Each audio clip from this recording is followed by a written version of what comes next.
I know what I've always loved about what you all talk about. You're sharing really the difference between wanting success and being willing to do the work required to get there. Where is the gap for most agents between those two things? Where do you think most agents get stuck? Number one is a lot of people, most people get into real estate. Like, you've heard this term a million times, Ben. I want to be my own boss. But it turns out they're terrible at being a boss. They're terrible at being in charge. And so that's one, is like they can't even direct themselves. And if you can't direct yourself, you're not gonna have any success. I have a friend that said it to me this way: if you're gonna be willing to succeed, that means you're willing to learn, it means you're willing to practice, it means you're willing to do the activities, and you're willing to be held accountable. That's success. Like, that's what it takes to succeed. So if you're not willing to do all of those things, then you don't really want success. It just sounds good. You want the result.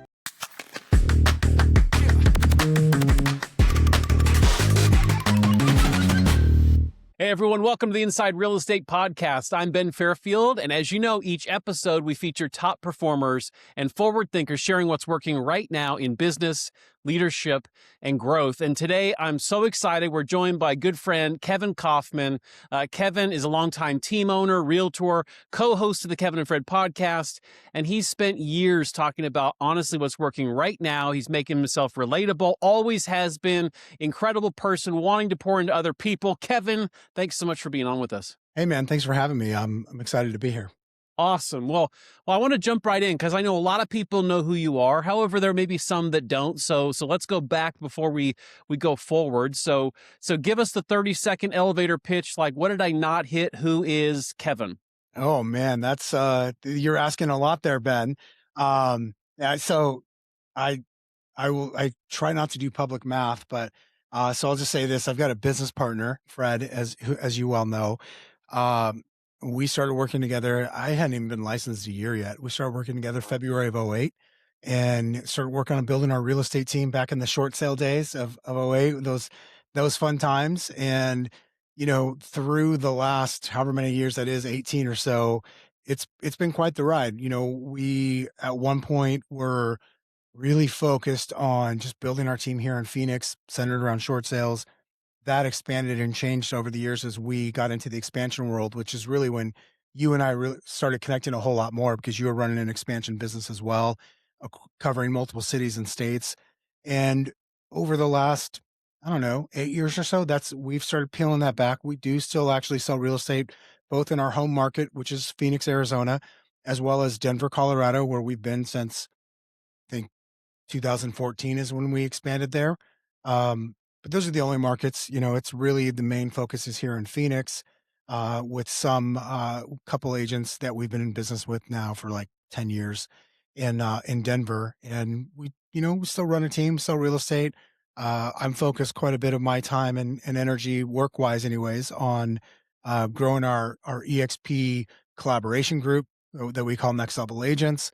And besides that, like, just having fun with my family. I've got a couple of young kids and a wife, and try to spend as much time with them as possible.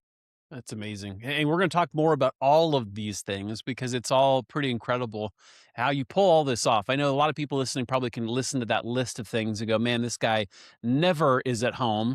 And I know that to actually not be true. I know that to be the opposite is true for you. Like, you really do a good job of balancing. And so I want to touch on that. But going back to your early times, like what was it that got you into real estate initially? Like, what were you doing before, and what was it that pulled you into getting your license originally?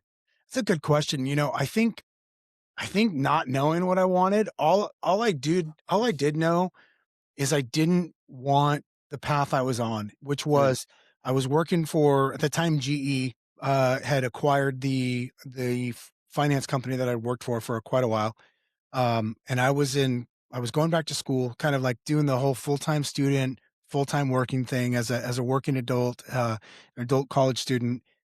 And I met this professor, and Professor Goodner changed my life. He one day started talking about real estate and money in a way that I had never heard before, and completely changed my mind. Completely blew my mind, to the point of, like, I reached out to him, asked him, could I buy him coffee or breakfast or something? I just wanted to be around him more. I had so many questions for him, and I thought I was going to be this real estate investor. That was my big idea, because that was truthfully what he did. He actually just taught to give back. He owned Mm, businesses in real estate, and he would teach a class or 2 every semester at this, community college I was attending, and, luckily, he gave me some really good advice, which was, "Hey, dude, you're not gonna just become a real estate investor overnight. You're gonna be working for the next 5 years minimum, and yeah, that's if you do everything right." And so my great idea, Ben, was if I wanna be in and around real estate, I should just work in real estate, so I'll get a real estate license and become a realtor.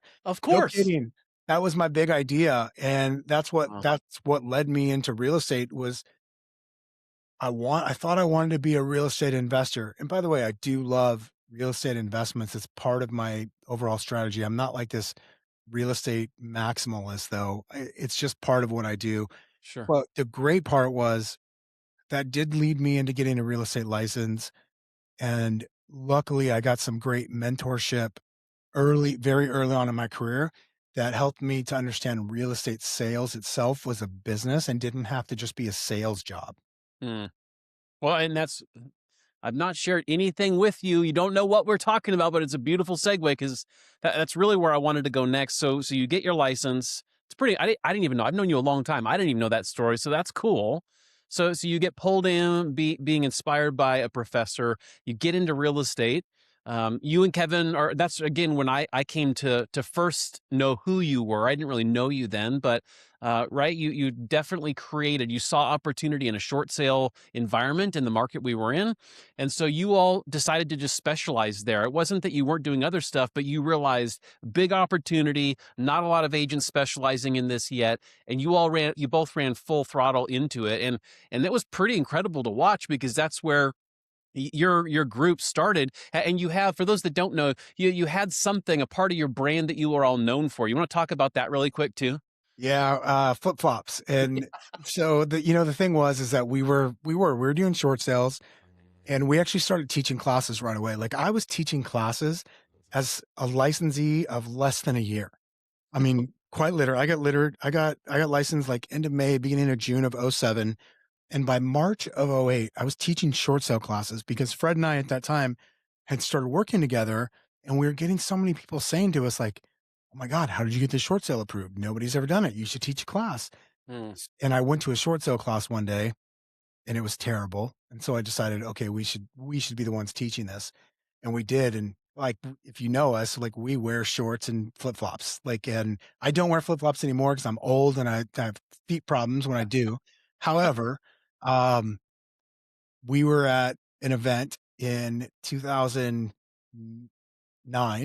in Austin, this event called Mega Agent Camp that and there's 5, 10,000 people in the crowd. We were gonna be on this panel, and Fred and I both had, like, a grown-up shirt, like, with a collar and One, shoes. Yeah, one. and we're like, "We'll just go back and change before our panel."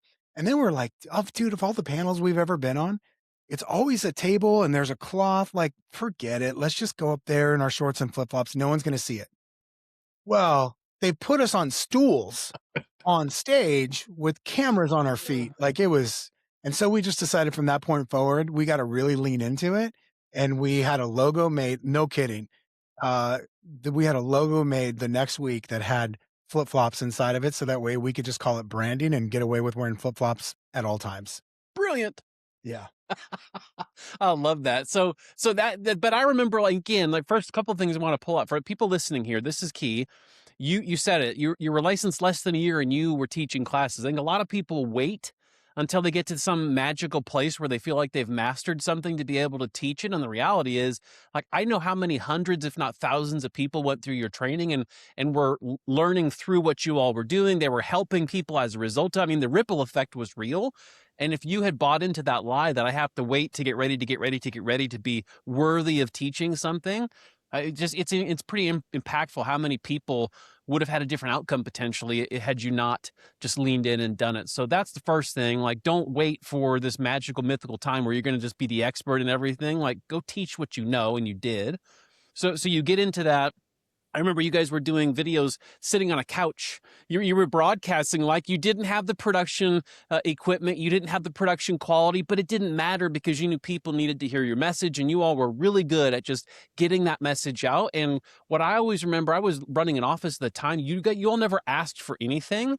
You were just giving stuff away, right? And that speaks to who you are. But talk to me a little bit about that. Share that with everyone listening, because from the very beginning, truthfully, no smoke, you all were just giving stuff away. You weren't asking for anything. You were just wanting to help people. Yeah, we saw, kind of a couple things happen is we started those teaching those classes locally in March of '08, like I mentioned. And, there's like one person at the first class, like two or three at the second. A couple weeks later, there's like five people. And then what that turned into is for a long time, we were teaching every other week in a different brokerage around the Phoenix metro area. And there would be between 50 and 100 people in whatever that brokerage's training room looked like. It's like it would just be full. And it was a 3-hour class, and we just gave all we could. This is what we know about short sales, having done a lot of them and kind of being fully into it. And then November of '09, we read a book called Crush It by Gary Vaynerchuk. Mhm. And he talked about this thing called a video blog. And we're like, we could do that. Like, we could definitely do that. Maybe we wouldn't have to go teach in person as much. Mm. And we could use this as a way to kind of get this message out. And so we did, we literally, I remember we drove to San Diego, myself and Fred and one of our good friends who had actually, he was the one that turned us on to the book. And we went straight to Target in El Cajon, California. We bought a Kodak ZI-8 camera, Oh, yeah. and we then filmed a couple thousand, literally a couple thousand videos on that little camera. We did a second take one time because I said something wildly inappropriate on accident. Like I did, I know, I was like, I don't even believe that. Why did I say that? The only time we ever did more than one take. And it was just us giving as much as we knew about short sales away. Mm. Because here's what we believed. And it was just kind of, I think of who Fred and I, just both operate this way. If we gave away more, we would get more. Mhm. So it's not like we were doing it just so we could get. We realized we had something that could help other people, and it would probably help us too. And what we found is the more we did that, the more doors got open for us, the more introductions were made for us, the more, I mean, we got all these like, I kind of referenced it earlier. I got kind of coached and mentored very early on. And that was only because those were from people that had benefited from the message we were giving.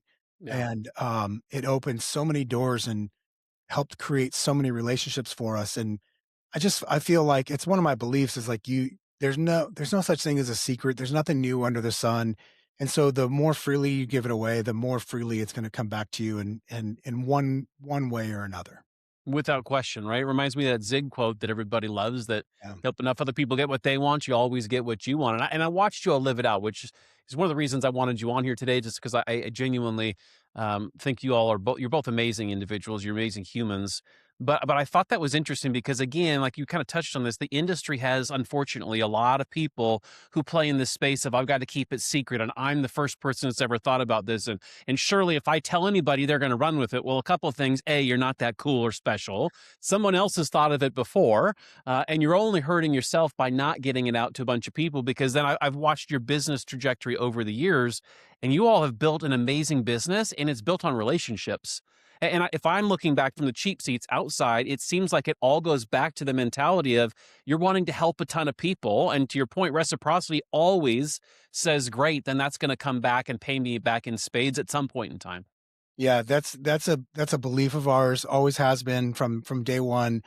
And even if it didn't like even if it didn't directly come back, say, and benefit us one way or the other, I think it still would because it makes it better. Like if I can help somebody close a deal, close Mhm. more deals, be able to pay the bills just because of something I've learned and I can share that in over the course of a conversation or a class, then to me, like I don't see how anybody loses in that scenario by quote giving it away.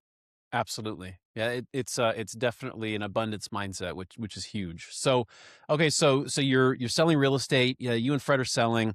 You're starting into this teaching side. You're impacting lots of people. At what point in that moment what hit you where you said, like I want to build something bigger than just a sales organization or bigger than just teaching, because you had both of those. But then you made at some point there was a decision where you all decided, hey, let's build something bigger in terms of the team and brokerage and that sort of thing. What was that moment? Do you remember? You know, I mean, Fred and I still to this day share an office. Like I had to leave that office to, come over here to record. Um, because we have this like it's this conversation that just goes, right? It's been going since February of '08, like all day. I might be on the phone, he might be on the phone, and then it's like it picks up. And so we just have this constant meeting conversation about our business, and we have from day one. And I can remember thinking at the time, like I didn't know anything about anything. I was like, I just want to be in real estate. Fred had more experience in business than I did, to the point of like he knew what it was like to have built something and then have it go away because of poor choice in partners and just you know not running it very effectively. So one of the things that we talked about from day one is like we wanted this to be something that meant something when it was all said and done with. Like we knew we could make money, we could sell enough real estate to pay the bills every month, but could we build something beyond just the two of us cashing some checks? And so that was like this kind of continual gradual conversation. I remember one of the very first people that kind of stepped in and helped mentor was a guy named Steve Chater, who I'm sure you know. And Yeah. Steve, he owned Keller Williams offices. He didn't own the office we're a part of. He was at this mastermind that we presented at. And he took us to the side and like basically mentored us. Like we just go to coffee every once in a while and he kind of give us some insight and point us in the right direction. And Rick Jiha was another one of those people for us. Rick did the same exact thing for us. Like he just took us under his wing. And I think it's because they saw that we were giving so much that they were wanting to give to us. Sure. And it just again it put us in rooms that we probably got into before we deserved to be in there. And then you know, we made the decision to hire a coach. And I've had the same business coach this is literally since January of 2011. Wow. And he's an amazing business mind and had him as my coach since then. So he's helped guide us along the way. And as so all of these people helped shape us and in our thoughts and provided some insight that helped us to make decisions. Now, we always made the decisions ourselves, but it's always great to hear from people, that have gone before you and hear their lessons. And we just use that to kind of help um, go after what it is that we wanted. Absolutely. Well, yeah, there again, they saw something in you that was different, right? You weren't just a taker; you were there freely giving. And I think the same thing I will say from being on the outskirts. You all were also humble. You didn't ever come across as having this air about you that we deserve to be in this room, and like, of course, we're in this. Like, you all knew very clearly, like you just said, like we're probably in here a little earlier than we probably ought to be, and as a result, you were just grateful, which then led to wanting to give more. And again, there's a pattern here, right? So again, that's all the exciting stuff. Thinking back as you've been building what you've been building, what were one of two of the biggest mistakes you'd say you made early that you learned from that shaped kind of how you operate today, right? Because we all make mistakes, but were there a couple, one or two things where it's like, yep, we foobarred that or we messed that up, and as a result, then came this process and we operate differently. Anything come to mind there? I think early on, and this is common for real estate teams, it was always around people. It was always around hiring. And so we had to get over the fact that like following your gut is not the way you hire people. And we paid a lot of money to go to classes and like we decided we were going to go learn a process that there were people that were excellent at this. And um hiring the wrong people can absolutely crumble a business, whether it's a small business like a real estate team or a massive business. Like the wrong people, if you can learn people, like you're going to be in good shape for the long run. So that was a big one for us, I think, early on. Luckily, we learned that early enough. Now it took us years to get good at it, but at least by like 2010, we knew we stunk at it. Like we were kind of aware of like, gosh, we're not that good at this. We've got to get better. And so, that is probably the biggest mistake. All of our big mistakes have always been around people. By the way, even if you look at the strategic mistakes that we made later on down the road, because there's a couple different big iterations in our business and in the way our team, might look from the outside. And every time that we made a big mistake or kind of had to take a step backwards, it was always around the people. And Yeah. it wasn't necessarily around the direction. You can change directions, luckily, in a real estate business because it is small, like on the fly almost. Uh-huh. But with people, it's when you've got people, it's hard. And so even once we got good at identifying people, it's still it's not a perfect science. That's for sure. So I would say it all comes back down to people. Okay, so that being said, I totally agree with you, 100%. It's very expensive, and a lot of people get it wrong. So that being said, we know that in the real estate industry, specifically, teams do not have a high success rate, right? There's a high divorce rate amongst joint owners, like when there's partnerships and that sort of a thing. In business in general, but in real estate, it seems like it's even higher. That's not scientific. That's just my observation. But it's rare that those seem to work and last.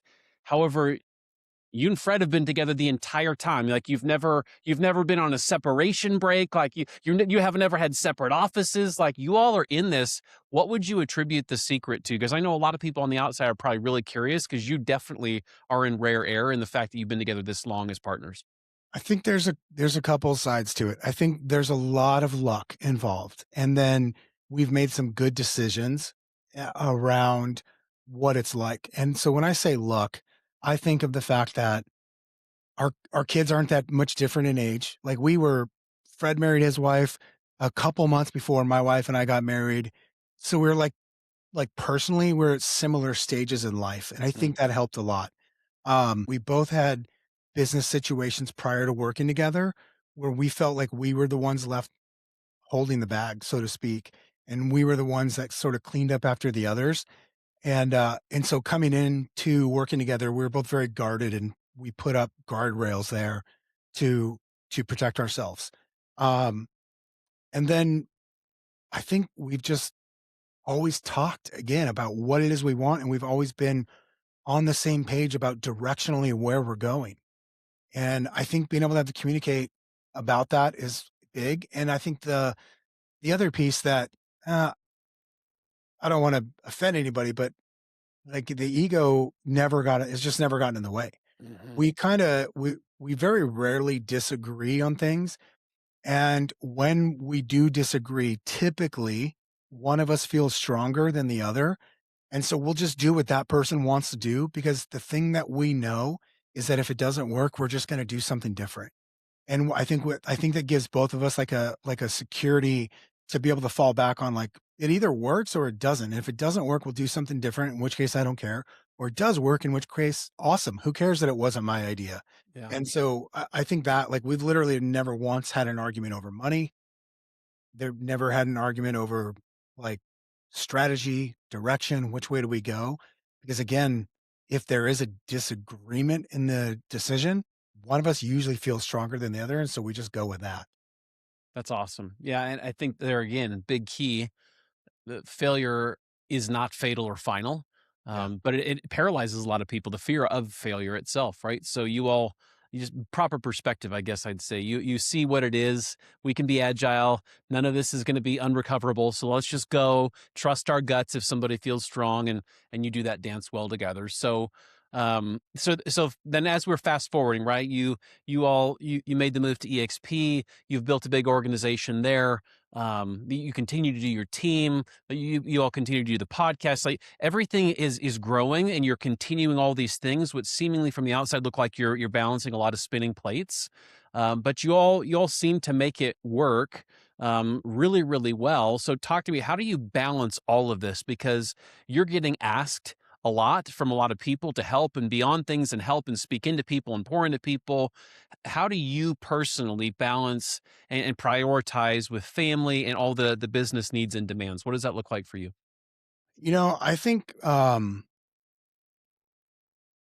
I think it all kind of comes back to one of the things I talked about earlier when we are talking about mistakes, which is people. You got to have great people if you're going to do anything beyond yourself. And It's not to say that our real estate team is on, is like on automatic. However, it doesn't require nearly as much of the 2 of us as it did, say, 10 years ago. It just doesn't. Hmm. Um, because we've got some really great people. We've got some really great agents that have been with us a long time that they just don't need us, nearly to the fact that they did at one point. Everything else that we've been able to set up, whether it be like the EXP group, kind of the great thing about those businesses are we get to do it on our schedule. And I'm just very clear on what I'm willing to do and when I'm willing to do it. And I just realized early on, luckily, is like if I've got certain number of hours to work in a day, then that's what I got. I better get the stuff done that I got to get done because I got to like the big rocks, the things that are actually going to move the needle. They've got to get done. Otherwise, I'm not going to make any money. And I'm going home. Like I'm going home at four. Used to be 5 o'clock, and now it's, if I'm being honest, it's like 3 o'clock or 2:30. Yeah, Like so. Cool. What do I need to do? I'm always been really clear on what actually moves the needle for us at any given phase of our business. And there's a lot of stuff I say no to that I would love to be able to say yes to, but it would require an evening or a weekend or more travel than I want to. And um, I'm just okay saying no to some stuff. And luckily, I think a lot of people, at least in my world that I've been able to surround myself with, relate to that and they're okay with that because on some level, that's either what they want or what they do as well. absolutely. And when you're talking about the fact that you leave between 3 and 4 every day, I think it's so interesting in this industry, right? That we're independent contractors. There is no fixed paycheck. You get paid based on results and work put in consistently over time. However, I know a lot of agents that like wear on their sleeve like bragging rights how many hours they put in. And there's a technical term my coach taught me years ago for that, and it's dumb. Its technical term is dumb. That's just stupid because why would I celebrate having to spend more time doing something than I need to, right? What you're talking about is I'm creating boundaries, I'm creating fixed timelines and blocks of time, and then I force myself to get the right work, the most productive, most important work done in that amount of time. And what's amazing is you and I both seen this with agents over the years. The agents that actually work fewer hours oftentimes outperform the ones that work twice as much because they know they're doing the right things versus just being busy and busy work. Yeah, I think too, the other thing is there's stages, right? And don't get me wrong, like if we were doing this interview in 2008 or 9, like I'd tell you, like I worked way past 2 o'clock in the afternoon. Sure. And I was like, Fred and I used to race each other in. And it was like, if the person got in after 7, basically we were making fun of them for being lazy. Like, so there was a season Mm, of that, which if you do that right early on, you build a foundation. mm, And so there's always a time for that. But the grind all the time, like, I don't know, why don't you just work hard while you're working and then not worry about it afterwards? yeah. But the problem is, most people, and this isn't just real estate, we'll take we'll take 4 hours worth of work and spread it out over 18, like, if Yeah. you let us, whereas, like, I don't know, why don't you just do it in 4 and go home? And I would rather just go home. It's so true. Well, so speaking of that, because you have worked with and had a lot of agents working for you in different capacities. You've been exposed to agents by and large for a long time. I have as well, and so I know what I've always loved about what you all talk about too. And oftentimes on your webinars, on your podcasts, you're sharing really the difference between wanting success and being willing to do the work required to get there, right? And those are we know those are two very different things, but from your perspective, your experience, where is the gap for most agents between those two things? Where do you think most agents get stuck? I think there's a couple things, right? Number 1 is a lot of people most people get into real estate, like, you've heard this term a million times, Ben, I wanna be my own boss, right? Yeah. But it turns out they're terrible at being a boss. They're terrible at being in charge, Yeah. right? And so that's one is like they can't even direct themselves. And if you can't direct yourself, like you're not gonna have any success. Like I have a friend that said it to me this way. He's like, if you're gonna be willing to succeed, that means you're willing to learn. It means you're willing to practice It means you're willing to do the activities and you're willing to be held accountable. Like, that's success. Like, that's what it takes to succeed. So if you're not willing to do all of those things, then you don't really want success. It just sounds good. You want the result. But the reality is like we've got to do a lot of work to get there. Like we have to learn, constantly learning. You've got to practice, whether that's scripts practice. I mean, it's really always scripts practice, just different scripts. Yeah. And you have to do the activities, which means if you're an agent, you got to be making the phone calls or holding the open houses or whatever the thing, having the conversations. And then you've got to have somebody that you're accountable to on a certain level. And I just think that people might be willing to do the things, like maybe they're willing to do the activities, but they're not willing to like learn and practice enough, Mm. or they're not willing to add that accountability piece into their life. And without those things, like there's just no real success. Yeah. Or they'll do those things for a short time, but their Achilles heel is consistency, right? Because I've seen it personally firsthand. I'm sure you have too, where the agents have all the talent, they have all the ability, they have all the charisma. You're like, I would bet on this thoroughbred. This one's going to make it. They're going to be a producer, and 2-3 years later, they're not even in the business anymore. And it wasn't because they couldn't. It's because they weren't disciplined enough to do the things consistently long after the energy and enthusiasm and excitement wore off. Because let's face it, this business, we can have to do the work for quite a while before something shows up. And a lot of people, that reminds me of Seth Godin's book, The Dip, right? They quit right before something changes and happens. And unfortunately, that's why we have such a churn rate in the industry. And so speaking of that, like what's your take from a productivity standpoint? Where do you see the biggest productivity leaks in the average agent's day or business? When I think of that, I think of this like, I kind of come at it as like a team from a team owner standpoint. But the truth is, whether we're talking about an agent on a team or an independent agent, I think this is probably true with everybody. The agents I see that don't make it, they're not doing a couple things. They fail because they don't document what they're doing in a CRM. Like it, don't get me wrong, you can make connections and put together deals with just a phone. I've seen a guy with just literally a flip phone Yeah. crush it, but he's an anomaly and he's documenting stuff on paper. So they're not documenting what they're doing in a CRM. They're not actually doing enough activities, meaning they're not making enough phone calls or reach outs.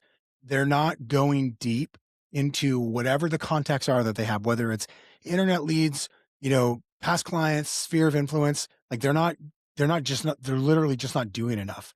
There's no diversity in the way they do those things. And then they haven't mastered skills.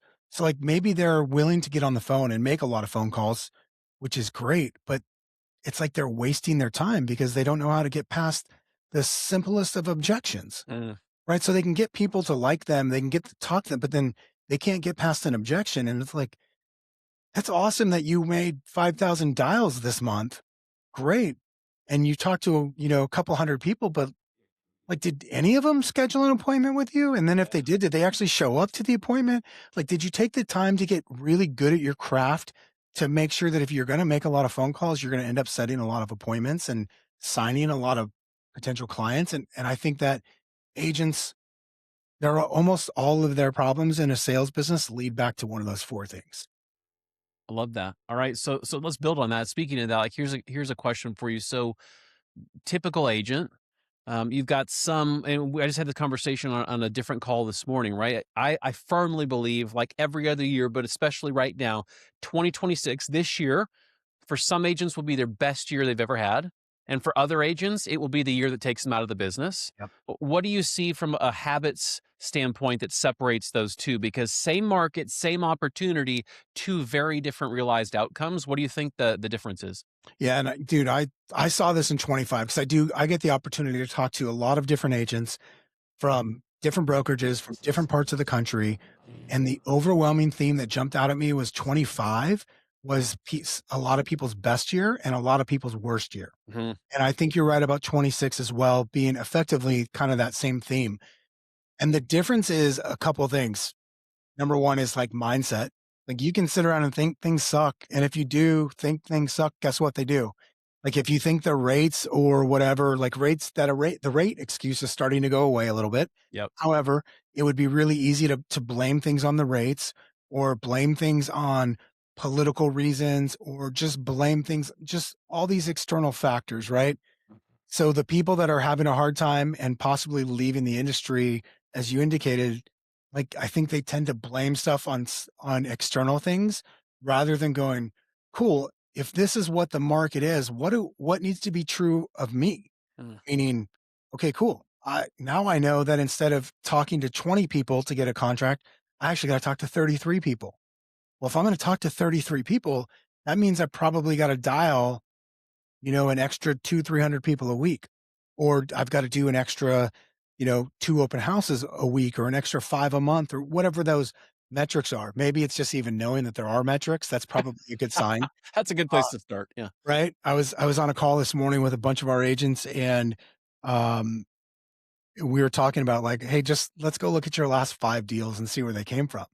Well, not everybody can even answer that question because they don't have it documented, Yeah. right? So, like, actually having metrics and understanding your business is super important because then it's not about the external forces. The successful ones are just gonna be like, well, this is just what it was like me back in '07 and '08. It was just the market. Now I had people tell me, like, don't even get a license. You missed it. The real estate market's Mm. collapsing and really what happened is that was the easiest advantage I could have ever had because I chose to get licensed in '07 when the market was crashing and I chose to do short sales, which nobody else wanted to do. It actually made my path so much easier and allowed us to get further faster. And so, but I think most people in our industry just look at all of the external factors and go, that's my excuse for not succeeding rather than cool. If this is true, then I need to do X, Y, and Z in order to get my goal. So agility, right? It's becoming who you need to be to take advantage of the opportunity presenting in that market is what I'm hearing you Yeah. say. Yeah, That's 100%. awesome. And it's so true. And just this is what I love and hate about our industry at the same time, but I love it more than I hate it. But just like when we think we've got it dialed and figured out, it changes again, right? And so anybody that has a hard time with change, either you figure out how to overcome that in this industry, or you don't stay in this industry because change for sure is a constant here. So let's go into that because you talked about like where the deals came from, agents not knowing their metrics. Totally agree. All that's could not be more important, right? There's a difference between running it like a business and just buying yourself a job, which a lot of agents do, unfortunately. But from a lead generation standpoint, what are you seeing from your own experience, from your agents, what you're hearing and seeing? There's countless ways to generate leads. And a lot of them are very expensive, and a lot of them don't produce a lot of great results because there's a lot of salespeople that realize real estate agents. I'm one of them, so I'm not throwing rocks, but we're the easiest people to sell because we wanted to get out of doing the actual lead gen work. What are you seeing working right now in terms of lead gen that has always worked, right? Because I'm seeing a lot of back to some of the stuff we used to do, but I'm curious what are you seeing that's working right now? I'll start within our own, within these 4 walls. Like, it's internet leads, literally pay-per-click internet leads, and then it's referrals from our sphere of influence and past clients. Like, that always has worked, and it always will work, right? Yep. And regardless of what your other source is, let's say internet leads or maybe you cold call, canceled expireds, whatever the thing is, that's just an opportunity to build your past client sphere of influence database to be able to pull more referrals out of it, right? It's a way of acquiring a client that will then multiply the ROI as the longer you're in business. Um, I see more and more agents I know that are really successful with internet leads, like just the boring old pay per click, Yep. internet leads. But here's the deal: all of the agents I know that are having massive success, like they're doing this crazy thing, which is like picking up the phone and making the phone calls. So that's happening. Yeah. I'm seeing more and more agents I know that are having massive wins from open houses. Especially with all the changes, a buddy of mine talks about is like open house now is like the only thing for the consumer where they can just go and they Mhm. don't already have to have an agent that they've signed with. And so he's seen that as a just a bigger opportunity to get back into open houses. And I see open houses becoming a bigger portion of a lot of agents that I know of their business. Right. And then there's of course all of the other ways to get business, which just go look in your CRM, go to enter a lead, click the drop down box and see all of the pre-selected choices you could pick for the lead source. Pick one of those, and I promise all of those lead sources work if you work it. Mm. Yeah, it's easy to point the finger externally, but it always boils down, or more times than not, it boils down to how we're working it, right? Do we have a system? Are we working it consistently? So in that same vein, from a lead source standpoint, are there any lead sources that you're seeing agents, in your opinion, focusing or relying too much on in the current market? I think the thing that I see people focus on too much is what somebody else is doing that's working for them. It's a great example because the conversation came up in our mastermind this morning. There's one of our agents. He's a he's a great agent. Like, he'll do solo agent, does $30 million a year in volume, really good, solid, healthy business. About 5 months ago, he committed to adding Instagram. He does like the green screen videos of his community, and it's starting to absolutely crush for him. Hmm. Like he's bringing in more leads than he can handle that way. That said, it's really easy for our peer group to look at that and go, I want to do that, because it feels like we all think of like whatever somebody else is doing, that's the thing that looks easier, right? Because Uh, if you're good at something, you make it look easy. And so I think what we start to do is, instead of just going, "Hey, where are my deals coming from anyways? Oh, it's Sphere and it's internet leads. I should probably focus more on my efforts there. yeah. I should probably pay more attention to what I'm already good at and is already feeding my business." I think that's actually the biggest problem, is we just look at what the next guy over or what the next girl over is doing, that they're making look easy, that we don't realize how many hours that they have put into it. And we should just go, wait, my business comes from these two or three places. I need to am I actually giving it the effort that it deserves? With Property Boost, your listing doesn't sit, it launches. The house just took off! Reach thousands of local buyers instantly with smart targeting and automated campaigns. No contracts, no setup headaches, just real, verified leads delivered straight to you. Oh, hey, this house looks great. Property Boost. More visibility, more leads, more momentum.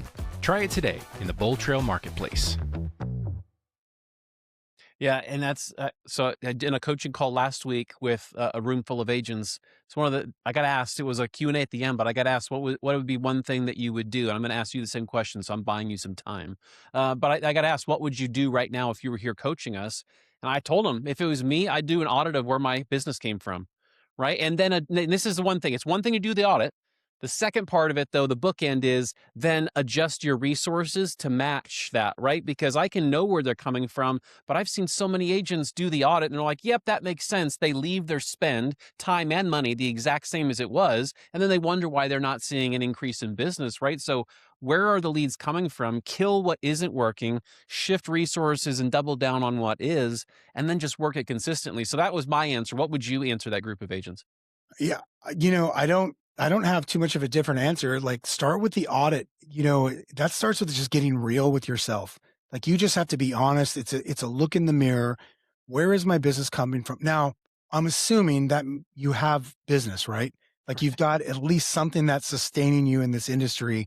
And we're not talking about possibly going out of business this year. We're Right. talking about just, how do I make this much better Yep. for the future? Assuming that's true, it does start with the audit, and then it's going, great. Do my efforts actually match that? Like, if internet leads, as an example, I use that because I love internet leads because there's so little competition for them. There's a lot of competition, but it's just that the competition falls off so fast. Yeah. And so if it is internet leads and it's, say, 50% of my business, am I giving it that much effort? Is it getting 50% of my focus in my working hours? Is it getting 50% of my spend when it comes to the money I'm willing to spend on lead generation? And by the way, if I'm getting a good return, a buddy of mine, Chris, gave a great example this morning. He's like, when he took on internet leads, which was late, this is like 15 years into his career, he realized, like, it cost him $2,800 to acquire a deal, but that deal on average is worth $14,000 to GCI. Wow. And he's like, well, even I can do the math on that. Why wouldn't I just do that? And Yeah. his viewpoint was great. And if I have a bad month, I'm not going to cut my spend. In fact, if anything, I might increase it. So are we being real about where our business comes from and not just where we think it comes from? Yeah. Because that's the thing. I'll have agents tell me like, oh, my business comes from social media. I'm like, no, it doesn't. It comes from your sphere. You Yeah. might be touching them with social media, but you're not actually doing that many deals from them. There's other people that are genuinely bringing in new business through social media, and that's great. And they should actually be doing more of what's working for them. But the point is, you have to be honest with yourself about where it is coming from. And then does your effort match? Like, are you respecting the lead source? Yeah. And Well, by respecting it with money and effort. you were brought up a great distinction too that I hadn't thought of, and I loved it. I want to make sure everyone caught it. The difference between lead source and nurture, right? Both are important. Like I need to be reaching out. I need to be nurturing my people. I need to stay top of mind. It's not saying one's not important, but there is a distinction because one means it is the source of leads. The other is I'm nurturing and staying high touch with the leads I already have. And I do think a lot of agents confuse that. So, and you mentioned something else. So we just got stats. So inside real estate, we've got nearly 100% of the MLSs in the country. As a result, we get a bunch of data. And I don't love looking at spreadsheets, but I love the story that the data tells us. And a couple things I just got this morning before this call. The newest number, it's not going to shock you, but it might shock some people listening. It's a little over 50% of online leads generated are never followed up with. Yeah. Over half. So we've got agents spending tons of money to generate the lead, and over half of those leads generated never get a phone call, never get a message, never get a, hey, pound sand. They get nothing, right? So that was mind-blowing to me. It's like, why in the world are you even spending the money then? Those people should shift the resources to something else they'll actually do, right? But ultimately, I think it also then points to this change that we're seeing in the industry and the consumer life cycle. So I don't know if you're tracking this, but again, more data that we got. You know as well as I do, Kevin, we've heard it from years from NAR that the average consumer life cycle, the time between sales or transactions is between 5 and 7. And then that got stretched between 7 and 9. As of end of last year, that's now 13 plus years. Yeah. So it's nearly doubled in the length of time you and I have been in this business, which doesn't mean good or bad necessarily. What it does mean, though, is our approach has to be a little bit different. So I'd love your take because you do a lot of internet leads. We are in this environment where people are taking longer. How should agents be thinking about follow-up and conversion differently, knowing that the industry is not what it was a year ago, 10 years ago, 20 years ago? I mean, I think it just starts with being honest about like, this isn't, I think people think I'm going to go buy internet leads and that means I'm going to have more closings next month. Yeah. And the reality is there's a ramp up period. But if you're actually doing it right, that ramp up period, unfortunately, is a long time. And so, yes, there's always low hanging fruit. There's always going to be, I always use the example of, if I got 100 leads tonight, from pay-per-click, there's probably going to be 2 or 3 of those people that actually want to transact in the next 90 days. The problem with that is that they're not just on my website. They're on 10 other websites too. Yes. And so I'm fighting with at least 10 other people over these 2 or 3 deals. The part that agents, I think, overlook is that there's actually another 50 or 60 deals to be done out of that 100 that may not happen for the next 18 months. And nobody's fighting over those. Mm. And so you just got to go, like, if I'm going to spend a penny on internet leads, then I either have to make my metrics work on that low hanging fruit percentage, and it probably doesn't, or I have got to know that I've got to have some sort of follow-up plan that goes beyond my initial phone call where I'm staying in touch with them. Because what I do know is if I do this for the long run, I'm going to extract 5 or 7 or 10 of those deals over the next couple of years, as opposed to just maybe 1 out of 100. And I mean, even at 1 out of 100, you're doing better than the industry average. And so it's just being real with yourself around what those sales cycles look like. And then just knowing, like, do I have systems? Like, can my CRM you do some of this work for me? If I set it up on, follow-up plans, am I willing to make the phone calls? Am I willing to vary the way I reach out to these people so it's not just a phone call? Like, am I also texting? Am I also maybe dropping something in the mailbox or maybe even dropping something off at their front door? Am I retargeting them on social? Like, am I doing all the different things I can to maximize? Like, if you're going to spend the money on a lead, spend the effort and the money on maximizing what you've already paid for.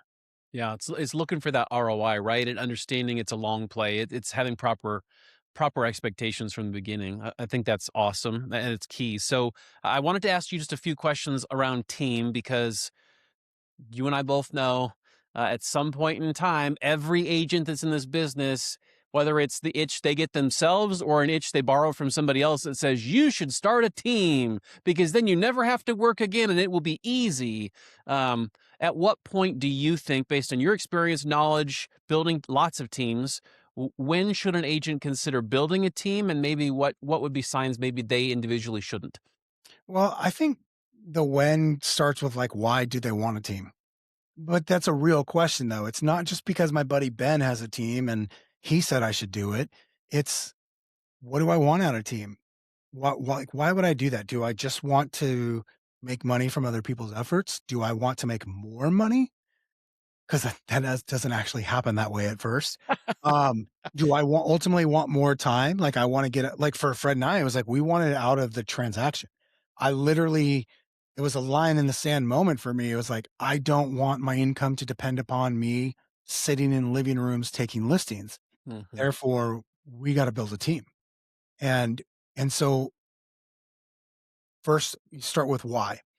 As far as when, it I think that can be different for everyone, but the reality is you and I were both taught this very simple thing is like when you're doing all you can do and it's not enough.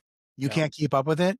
That's when. I don't know a better way to explain it is you're doing all you can and there's still more business than you can possibly deal with. That's when. Um and not everybody should because there is a learning curve. You and I have both seen the agents that like I'm going to build a team. They start building a team. It gets hard. Somebody gets fired or quits, collapses. and they're like, screw this. I'll just make more money as a solo agent. So they Mhm. go back to the solo agent. And then they're like working all the time, 7 days a week, and they're crushing it, making a lot of money. But they're like, oh, I got to build a team. So then they start building a team again. And then they start buying, they think they need to provide all these leads and do all this stuff. So they increase their budget.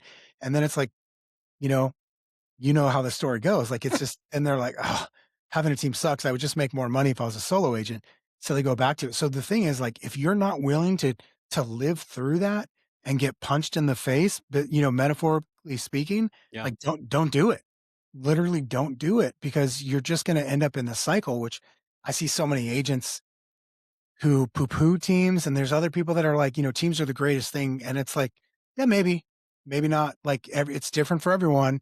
And it's kind of like that saying, choose your hard. Which hard do you want? Do you want the totally. hard of having it all on your shoulders, or do you want the hard of dealing with hiring people and dealing with all the things that come with having people besides yourself? Absolutely. No, so for those, let's assume now we're the people that shouldn't start a team aren't. We're talking to those that started a team, right? To your point, there's a lot of pitfalls. Once you start, it doesn't mean that you're on easy street, right? There's a lot of pitfalls, start stops, build collapse, build collapse. There's a lot of stuff that could happen, a lot of dynamics. But from an attraction or a recruiting standpoint, as a team leader, you and I both know we've been trained, we've lived it that recruiting, attracting agents, and listing presentations, they share a lot of similar traits, and the process can be very similar. Yet a lot of team owners really struggle with the recruiting and attraction side of things. Why do you think that is? And what do you think shows up as a result of like why does that happen? I think what it is like there's not enough practice. So what I would say to you, like if you and I were like having this conversation in real life, I'd say, Ben, let me ask you, how many listings do you think you took before you feel like you were really good as a listing agent? And my guess is your answer should be somewhere between 50 and 100, right? Um, and I'd be like, great. Have you hired 50 people yet or 100 people? Now, like in your case, you have, like but most agents haven't. Sure. They haven't even interviewed that many people, much less actually hired that many people. So I'm like, that's the problem is they think they're going to just be great at it from the first person they interview. And the reality is it's a completely different skill. It looks the same. It's just like a listing consultation in a lot of ways, but it's very different skill set to be able to identify talent, especially when we start talking about hiring administrative people where you're going to pay a guaranteed amount of money to every other week. Hmm.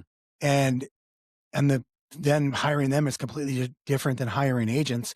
So you've got these two skills that you've never practiced and you're wondering why you suck at it. Well, you suck at it because you've done it 3 times ever.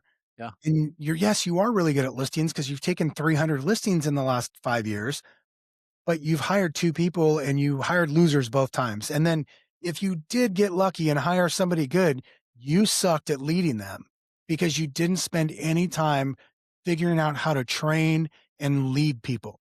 It's just like the hard part about owning a small business in real estate is like you're all of the positions at first. Yeah, you're wearing all the hats. Yeah. So over the last number of years, I've trained a lot of people on recruiting and attracting and that sort of thing. And I'm smiling as you were saying that because I hear from so many of them. They're like, "Oh, this is just not my thing. I'm not a recruiter. I just suck at it." And I'm like, "Hold on. Do you remember your first listing presentation? Because I do. Mine was a dumpster fire. I did not get the listing. I would have been embarrassed for me if I was in the room. Like it was terrible. I had a 3-ring binder, Kevin. No joke. I had a 3-ring binder with page protectors and the PowerPoint printed, and I was going through each page. Like it was horrible." And I point back to them like, I'm sure everyone has their own version of their first terrible listing presentation, but we didn't stay terrible to your point because we did it enough times and we got training and we built our skill set and we built that muscle and then it became second nature.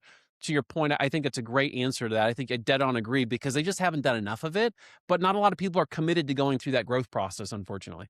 Yeah. They think it's going to be easy because, that one of the great things, but also the downside is as real estate agents, we tend to be like big thinkers, we're visionaries.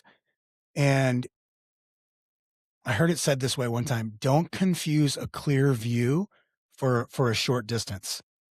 Just because you can see where it's going, just because the windshield is clear and you can see the end, you can see where that road goes, doesn't mean that's a short road. Like it's a long road to go. And I think that's what happens. We just think, oh, like I know where this is going. I know what this can be. And then so when we don't get there right away, we're like, this sucks. Maybe having a team isn't for me.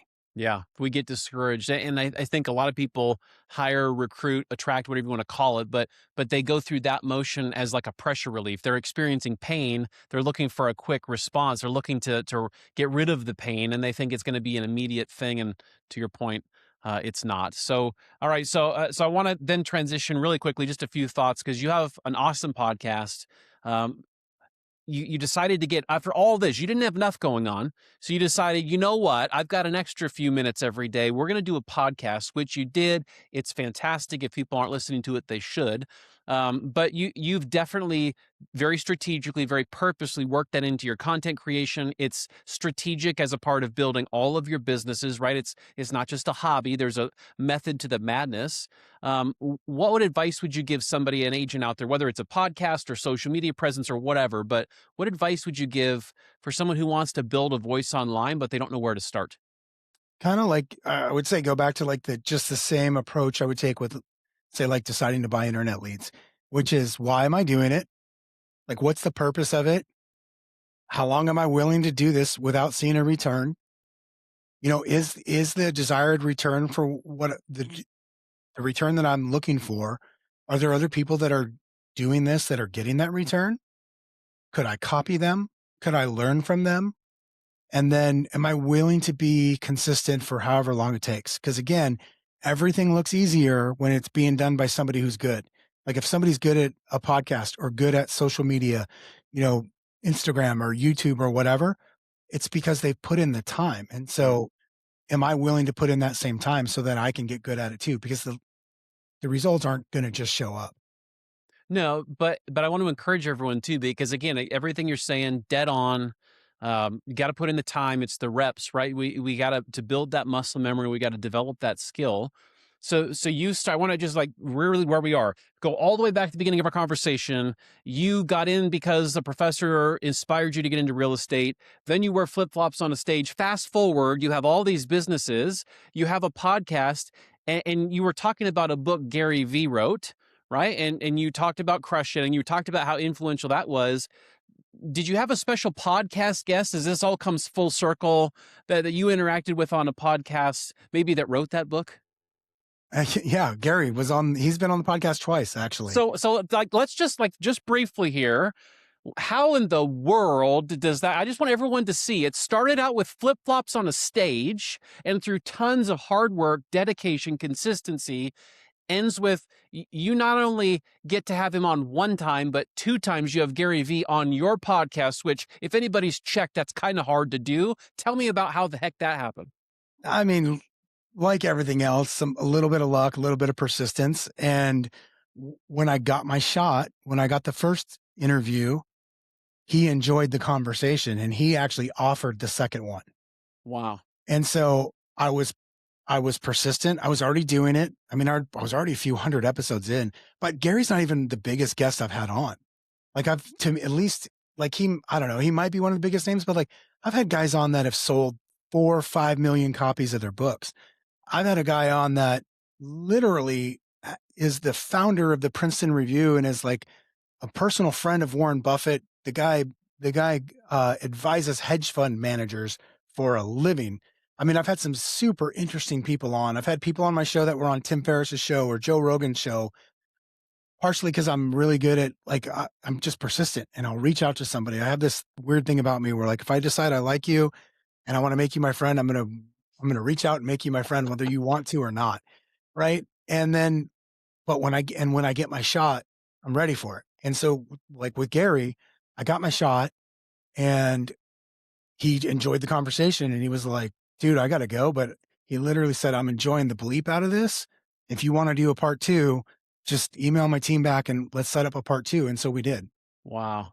So cool. So encouraging for everybody listening that it doesn't mean you're going to get Gary Vee on your podcast, but over time with dedication, consistency, hard work, big things show up, right? But I'm betting that if we would have told the guy with flip-flops on the stage that was going to be in his future, there might have been a little bit of doubt. So I love that. Now, before we wrap, I'd like to take everybody that's in the industry before we close out the episodes and really unpack your thoughts on where the market is right now, right? Because we know it's fluid, we know it changes. But my first one here for you is, where are you seeing, just again, big national economy? I know everybody's micro market, everyone's a little bit different, but 30,000 foot view, where are you seeing opportunity in today's real estate market that others might be missing? I'm not sure I see anything that others are missing other than I'm just looking at what's happening. So I'll start with here in Phoenix because I believe it's probably true most places is we're seeing more activity right now than we have in the last couple of years. We're seeing more pendings right now than we have at any point, not by a mile, but we are like the numbers are higher than they've been at any point in the early first quarter of the year in a number of years. So we're seeing people kind of like, it feels like people are kind of poking their head up going, okay, now it's time, because there's only like 4 million sales each of the last 2 years, which are 30-year lows, nationally speaking, right? Which means there's some pent up demand. So that eventually has to come out. I think it's starting to come out today. For us, it's starting to show up like there's a lot more people that need to buy and sell, or I should say they need to sell and buy. So we're starting to see more and more of those transactions. We are seeing more multiple offers, whether it's our listing or our buyers that are competing. Like it's little pockets. And the thing is, I think this is probably true everywhere. Priced right, there's competition. Yeah. Not priced right, it just sits forever. Crickets. Right. But because there are more buyers kind of coming out of the woodworks here, like we're gonna see more and more of that multiple offer situation. And so I think as things loosen up, even though it's a little bit, probably not as much as we'd all like, I think just not having the mindset of what happened in 24 and 25 is automatically happening in 26. And instead just going like, what is actually happening? Like what's real? What happened over the last 30 days? What's our market like today? Like how many pendings do we have today? What did that look like a year ago? And how many new listings do we have? And just being aware of what's truly happening in the market instead of allowing ourselves to think that we know what's going on because we paid attention once in 2024. Yeah, because we paid it. We woke up one day. Yeah. Yeah. Like we read a stat sheet one day in 2024 and we've just assumed that was true ever since. And it's like, well, no, like things actually are changing. I'm not saying they're drastically different. Sure. They are a little bit different and there's opportunity there for sure. Okay. Well, and you just touched on something that I know you're a believer in because we've had multiple conversations about it. And I know it shaped your business, right? It's the importance of our mindset. And you've touched on it a couple times in the conversation. For this market, today's market, 2026 market, what mindset do you think agents need to really focus on either acquiring or building to thrive in this market? Not just to eke by, but to actually build something, build momentum in this market. What's the mindset that you would tell those agents they need to really hone in on? I think it's kind of goes back to something we talked about earlier. Like, do I have a mirror? Like, do I have an actual audit or accounting of what my numbers really are? And if I'm going to do it at that pace, is that going to get what I say I want? Another way of putting it, James Clear, who's the most quotable person on the planet, it feels like, Yeah. he said something last year in his newsletter, something to the effect of, if this week repeated every day, if this week repeated every week for the next 5 years, would I want to be, would I end up where I want to be? Mm. And it's like, okay, cool. So I know what am I doing? Like, I have to be real about what are my efforts? What are my activities? And then is that actually enough to get me what I say that I want? And if not, something has to change. Either I have to bring down my desires, my goals Mm. to something more realistic, or I've got to bring up my activity to reach what I said I wanted. Yeah. Yeah, either way, there's a cost, right? It's going to require something, which is the key. There's no straight easy path. All right, so couple lightning round questions for you. Just the first thought comes to your mind. Somebody listening right now wants to absolutely improve their business, grow their whatever that means for them, but they want to have a marked improvement in their business in the next 12 months. If you were coaching them, what would you say they need to start doing every single day starting this week? I mean, I think they need a I think, they need a mentor of some sort. Everybody should have a mentor, whether that's a formal mentor, like a coach that you pay, somebody in your office and I think what's also really important, I think mentors should be not that far removed from where you want to be, meaning the best person to help you is the person that was in your shoes maybe only 2 or 3 or 4 years ago. So you want to find that. And maybe that's a group of people. Maybe it's not even necessarily an actual mentor. Maybe that's like a group of accountability partners, people that are all sort of striving towards the same thing. So like a community. I think that's something that you have to have.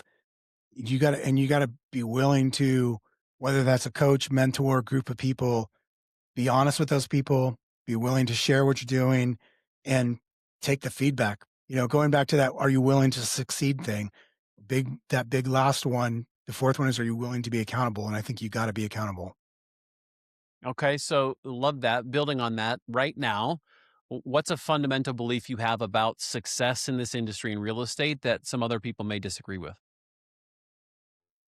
It's not as hard as you make it. Mm. Like a good friend of ours, his name's also Ben, always says we just complicate things to justify our inaction. And we just make stuff hard so that way we can be like, it's like a built-in excuse. It's really not that hard. There's other people doing it. We all know, whether it's in our brokerage or just our friend group in the industry, we all know people killing it. Mm. Like you and I said, we know people that are having their best year ever. So like if they're doing it, why can't I? Like this isn't that hard. I'm just making it hard. So stop it.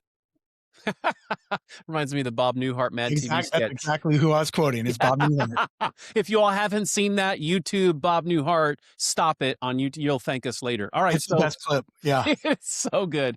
All right, so I got a personal question for you now because truthfully, I'm not blowing smoke. I would say this to you even if we weren't recording.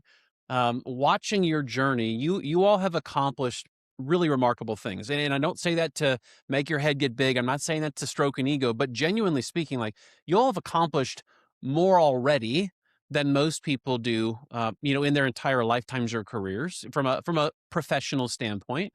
At the same time, you've done it in a way that's allowed you to have time, right? Because family is very important to you. You got two beautiful daughters. You've got a wonderful wife. And then I watched the business in your situation. You were able to be there for your mom, right? What you didn't know was going to be her final months and years, but you were able to be fully present. And I know that meant a lot to you. And so I'm just curious, have achieved all this stuff, having reached the spots that you've reached, like what continues to drive you? Because I think a lot of people could have let some of these things take wind out of their sails or let success let them take their foot off the pedal. Like, what gets you up and going every single day to keep doing this? Because within reasonable suspicion, I'm guessing you probably don't have to do this if you didn't want to anymore. Um, yeah, that's a really good question.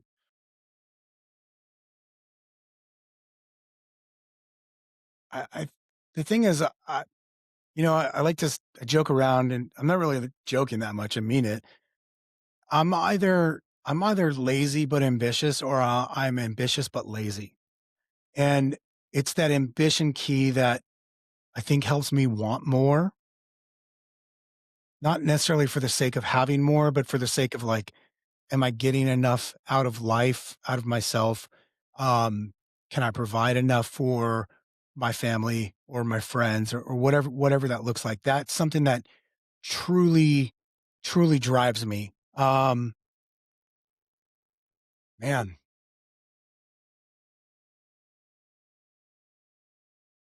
I don't know, man. There's something about helping other real estate agents that like when you help somebody and like you kind of see the light bulb go off, or like and we were today on our weekly mastermind, we had this agent on. I met him 2 years ago at NLA Live, Yeah. and he got licensed shortly after May of 24. The guy's already an icon agent with an EXP, which means he's selling at least 30 homes. Wow. He was in a completely different industry. He was a physical therapist, sold his practice, jumped into real estate, and he's crushing it. And it's not like I've mentored him all along and it's just been all me. That's not it at all. He's gotten a lot from all the different people in our world, in our community. But when you see somebody go like that from, I mean, you remember what it was like when you first got licensed to Yeah. like, it's like a deer in the headlights, to them actually figuring it out. Like they realize they're onto something Yeah. and it's actually working and they're starting to provide. Like that's a pretty amazing feeling that I hope I never get tired of that. Um, so I'd say that's part of it. And I think just always making sure that, I mean, dude, I've got expensive habits. Yeah, our buddy Jeff can tell you that. So I also kind of have to be able to make money. But the reality is like, I mean, I like nice things. I like nice vacations. I want to be able to take my family uh and experience things. So I think that's part of also what drives it is, and that, and just like being able to help other people, whether, friend, family, whatever that might look like. Amazing. So how do, if people want to find you, the podcast, your team, like all the stuff you do, what's the best way people can find you or learn about more about you and what you're all up to? Probably easiest way is just nextlevelagents.com. That's the name of our community. It's the name of the podcast. You can get to the podcast directly from there. You can see some of the in-person and virtual events that we do from that event calendar. So I'd say nextlevelagents.com. I'm slowly been peeling myself off of social media more and more. And so I'd say nextlevelagents.com is probably the best way. Awesome. Kevin, you're a prince, my friend. Thank you for being on with us. It was a great conversation. Thank you for your heart. Thank you for always being willing to share with the industry. And I hope people take you up on the opportunity to learn more about you and see where they can plug in with you. Thanks, man. I appreciate it. I feel the same way. I'm glad we got the chance to do this.